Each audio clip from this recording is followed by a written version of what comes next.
At the beginning of the course, we talked about the sequence alignment problem, a problem which is fundamental to modern computational genomics. And we talked about the need for an efficient algorithm for solving that problem, for finding the best alignment of two strings. I'm pleased to report that at this point, we're well prepared to give such an algorithm. Indeed, such an efficient solution will readily fall out of the dynamic programming recipe that we now have quite a bit of practice with. So let me briefly jog your memory about the sequence alignment problem. So the goal here is to compute a similarity measure between strings, a similarity measure defined as the total penalty of the best alignment, also known as the Needleman-Wunsch score. So for example, if you're given as input the strings AGGGCT and AGGCA, a natural candidate alignment would be to stack them one on top of the other, inserting a gap in the shorter string after the two G's, that in some sense represents the missing G. This is a pretty good alignment that suffers from merely two flaws. So first of all, we did resort to adding a gap in the second string. Second of all, there is a mismatch in the final column. The A and the T get mismatched. In general, we evaluate the alignment by summing up the penalties of all of the flaws, and there's some penalty per gap, and there's some penalty per mismatch. So a bit more precisely, as input in this computational problem, we're given two strings. I'm going to call them capital X and capital Y. I'm going to use little x and little y to denote the individual characters of these strings. Let's say the first string, capital X, has length m, and the second string, y, has length n. In addition to the two input strings, we assume we're given as input the values for the various types of penalties so that we know exactly how much it costs each time we insert a gap, and for each possible mismatch, we need to know exactly what's the cost of that mismatch.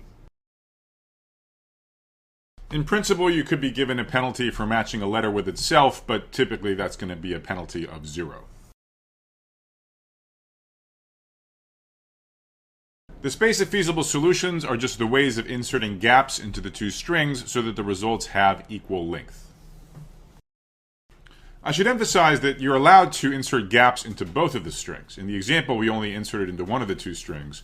But in general, you might have an input where one string is 7 characters longer than the other, and it might turn out that in the optimal alignment, the best thing to do is insert 3 gaps at various places in the longer string and 10 gaps at various places into the shorter string.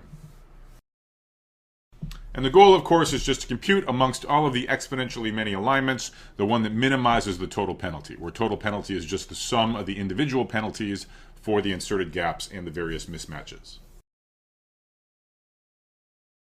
So let's not be unduly intimidated by how fundamental this problem is, and let's just apply the dynamic recipe, the programming recipe that we've been using all along. Now remember, the really key insight in any dynamic programming solution is figuring out what's the right collection of subproblems. And if you're feeling like you're up to the black belt level in dynamic programming, you might just want to try to guess what are the right collection of subproblems for sequence alignment.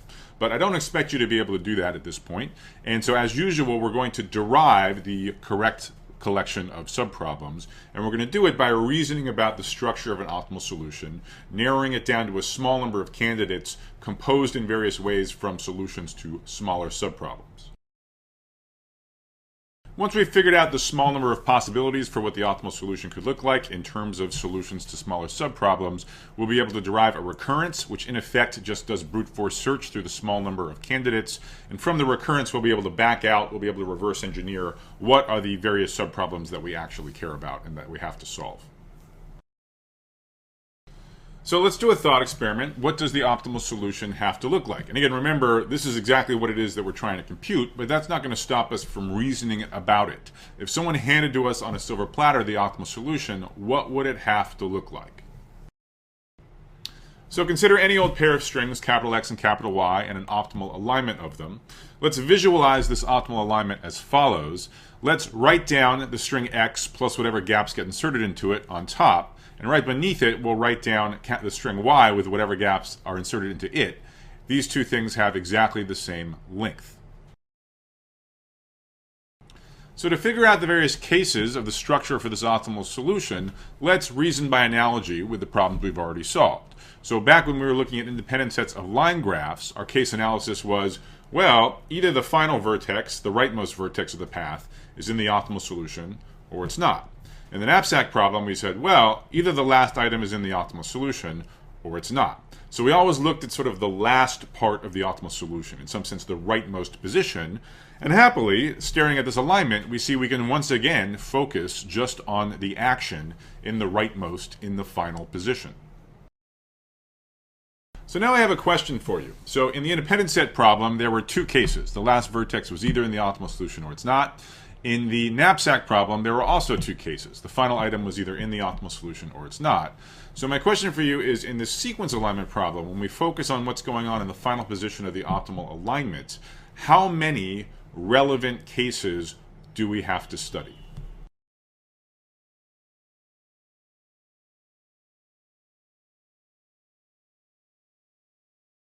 So the answer I'm looking for is B, 3 relevant possibilities for the contents of the final position. Let me explain my reasoning. Let's start with the upper part of the final position. Observe that if that's a character of the string capital X, it can only be the very last character. It can only be little x sub m. That's because that's where this string ends. Now, we don't know that little x sub m is in the final position. There might be a gap. Similarly, in the bottom part of this final position, there's two possibilities. There's a gap, or if it's a character of y, it has to be the final character, little y sub n. So that would seem to suggest 4 possibilities, 2 options for the top, 2 options for the bottom. But the hint of talking about relevant possibilities is that it's totally pointless to have a gap in both the top and the bottom. Why? Well, the penalty for gaps is non-negative. So if we just deleted both of those gaps, we get an even better alignment of x and y. And in studying an optimal solution, we can therefore assume that we never have 2 gaps in a common position. So that leaves exactly 3 cases. It could be there's no gaps at all, that in fact this alignment matches the character little x sub m with little y sub n.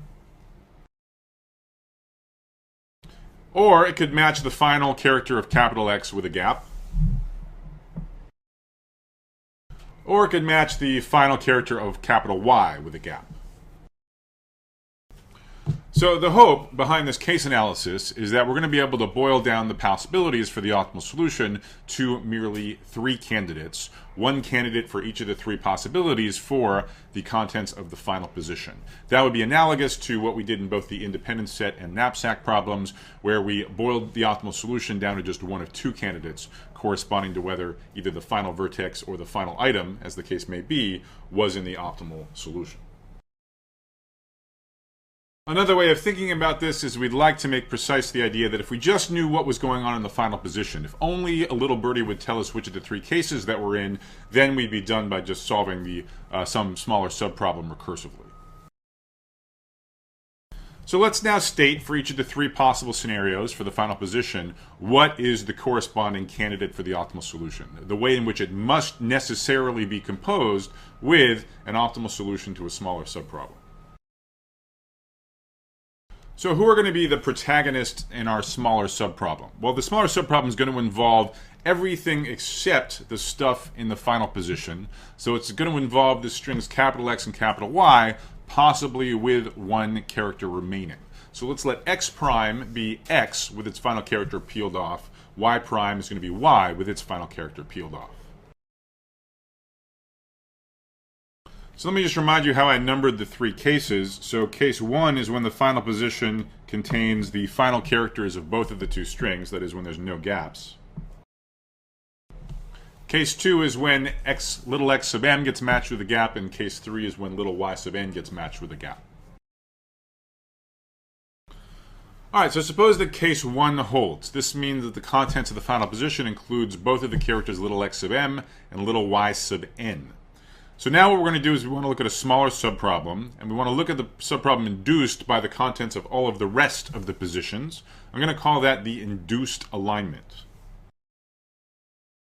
Since we started with an alignment, 2 things that had equal length, and we peeled off the final position of both, we have another thing that has equal length, so we're justified in calling it an alignment. Now, what is it an alignment of? Well, if we're in case 1, that means what's missing from the induced alignment are the final characters little x sub m and little y sub n, which means the induced alignment is a bona fide alignment of x prime and y prime. And certainly what we're hoping is true is that the induced alignment is in fact an optimal alignment of these smaller strings x prime and y prime. This would say that when we're in case 1, the optimal solution to the original problem is built up in a simple way from an optimal solution to a smaller subproblem. We're of course hoping that something analogous happens in cases 2 and 3. The only change is going to be that the protagonists of the subproblem will be a little bit different. In case 2, the thing which is missing from the induced alignment is the final character of x, so it's going to be induced alignment of x prime and y. Similarly, in case 3, the induced alignment is going to be an alignment of x and y prime. So this is an assertion, this is a claim. It's not completely obvious, though the proof isn't hard, as I'll show you on the next slide. But assuming for the moment that this assertion is true, it fulfills the hope we had earlier. It says that indeed the optimal solution can only be one of 3 candidates, one for each of the possibilities for the contents of the final position. Alternatively, it says that if only we knew which of the 3 cases we were in, we'd be done. We could recurse, or we could look up a solution to a smaller subproblem, and we could extend it in an easy way to an optimal solution for the original problem. So let's now move on to the proof of this assertion. Why is it true that an optimal solution must be built up from an optimal solution to the relevant smaller subproblem? Well, all of the cases are pretty much the same argument, so I'm just going to do case 1. The other cases are basically the same. I invite you to fill in the details.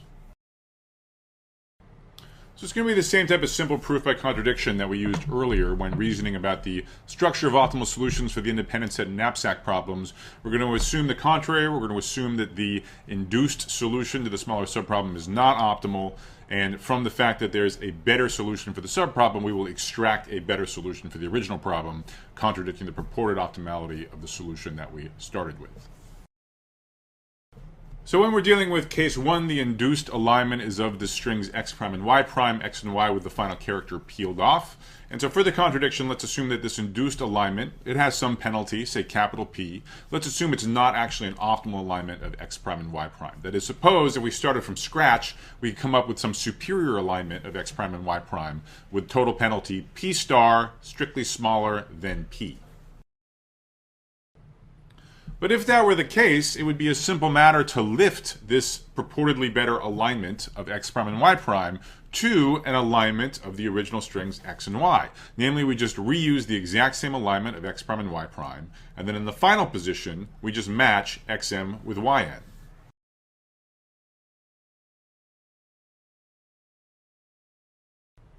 So what is the total penalty of this extended alignment of all of x and y? Well, it's just the penalty incurred in everything but the final position, and that's just the old penalty P star, plus the new penalty incurred in the final position, and that's just the penalty corresponding to the match of the characters x, m, and yn. P star being less than P, of course P star plus alpha xm yn is less than P plus alpha xm yn. But the second term is simply the total penalty incurred by our original alignment of x and y, right? That alignment incurred penalty capital P just in the induced alignment of x prime, y prime, and its total penalty was just that, plus the penalty in the final position, which is this alpha xm yn. But that furnishes the contradiction. We suppose that we started with an optimal alignment of x and y, yet here is a better one. So with that contradiction, it completes the proof of the optimal substructure claim.